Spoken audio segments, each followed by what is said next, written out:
आता काल तो शिवसेनेचा तो जिल्हा प्रमुख ज्याला आमच्या पोरांनी मारला, नशीब पोलीस मध्ये पडले.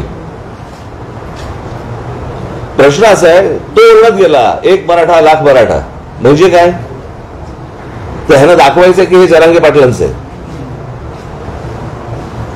पण त्यांच्या आडून ह्यांचं विधानसभेचं राजकारण सुरू आहे, हे मला असं वाटतं लोकांसमोर येणं गरजेचं आहे.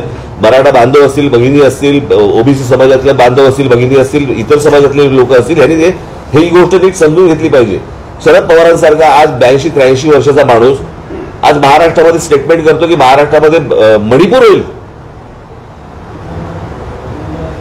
म्हणजे या लोकांनी मणिपूर होऊ नये याच्यासाठी चिंता व्हायला पाहिजे. ते म्हणतात की मणिपूर होईल, म्हणजे ह्यांच्या डोक्यात काय चालू आहे हे तुमच्या लक्षात येईल. पुढच्या 3-3.5 महिन्यामध्ये ह्यांना जेवढे काही दंगली घडवता येतील आणि जेवढ्या काही खास करून मराठवाड्यामध्ये जेवढ्या काही गोष्टी यांना घडवायच्या तेवढ्या घडवण्यासाठी म्हणून यांचे सगळे प्रयत्न सुरू आहेत.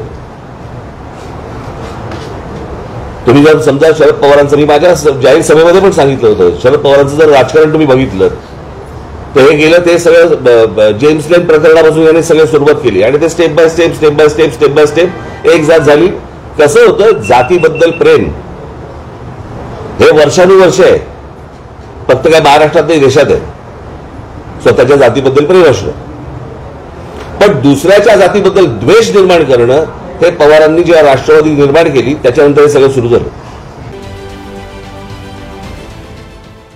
देश विदेशातील प्रत्येक घडामोडींचे लाईव्ह अपडेट मिळवण्यासाठी आता साम टीव्हीच्या सर्व सोशल मीडिया प्लॅटफॉर्मला लाईक, फॉलो आणि सबस्क्राईब करा.